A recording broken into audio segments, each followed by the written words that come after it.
साथियों, विदेशों में ऑयल डीलिंग और गैस के अंदर जो गम की एक साथ डिमांड बढ़ने का कारण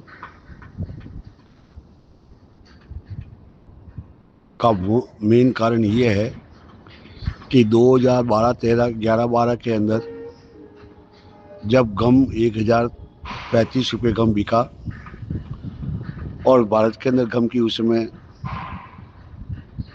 सप्लाई डिमांड के सामने कम होने के कारण एक चाइना का सिलिकेट वाटर आता था जो गम से सस्ता मिल पड़ता था। तो गम प्लस चाइना का सिलिकेट वाटर को एक एक ढोल के एक टंकी के माध्यम से मिक्स करके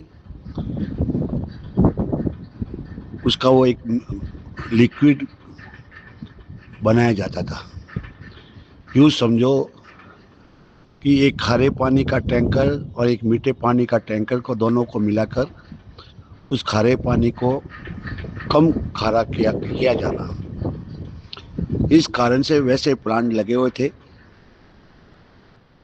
अब चूंकि चाइना का सिलिकेट वाटर ही 470 रुपये किलो है और डेचा का गम भी बहुत ऊंचा पड़ता है, क्योंकि डेचा खुद अपने आप में 14,000 रुपये है।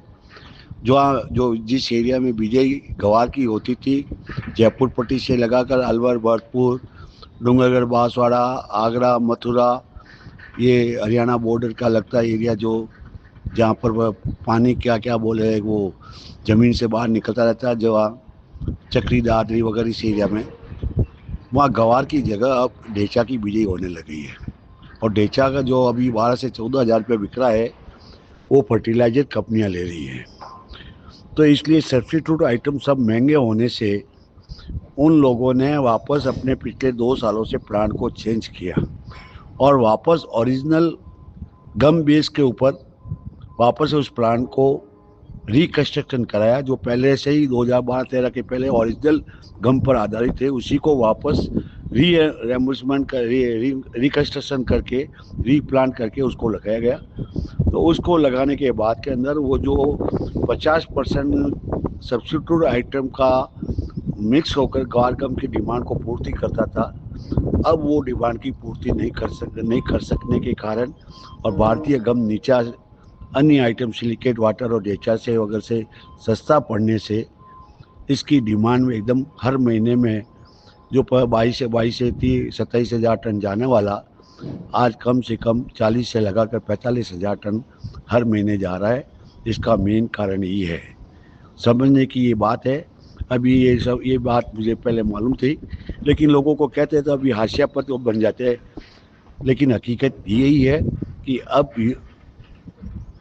प्योरली 100% ग्वार गम पाउडर ऑयल डीलिंग के अंदर जा रहा है। जहाँ कहीं भी जो पहले पुराने प्लांट लगे हुए थे अभी जिसमें मिक्स होता था सिलिकेट वाटर का और दूसरे अन्य का खारा, जैसे उदाहरण मैंने आपको दे दिया था कि खारा पानी और मीठा पानी के अलग अलग टैंक से एक पाइप के जरिए दोनों को परसेंटेज से वाल खोल देते हैं, तो दोनों का मिलकर जो फाइनल पानी निकलता है एक मतलब पाइप से, उसके अंदर खारा और मीठा दोनों का मिक्स होता है, तो एकदम वो कड़वा नहीं लगता है।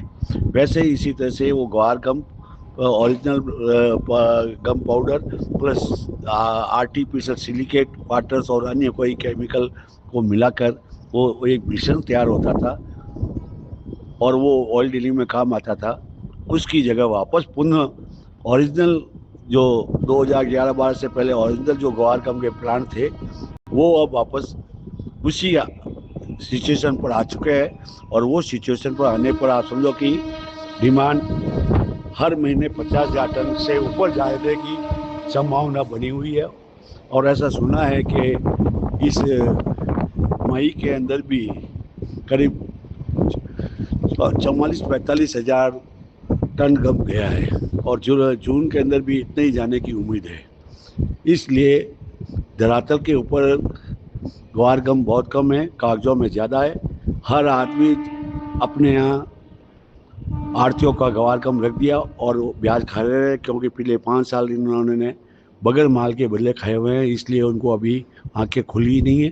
अब आंखें जब खुलेगी जब व्यापारी लोग जो माल अमानत में रखे हुए हैं वो फिजिकल माल मांगने आएंगे तब, और नहीं तो वो सिर्फ भाव सैंपल जो अलमारियों में रखे हुए हैं उस सैंपल के आधार पर भाव तय हो जाएंगे और पाना मना देंगे गोदाम भाड़ा ब्याज का।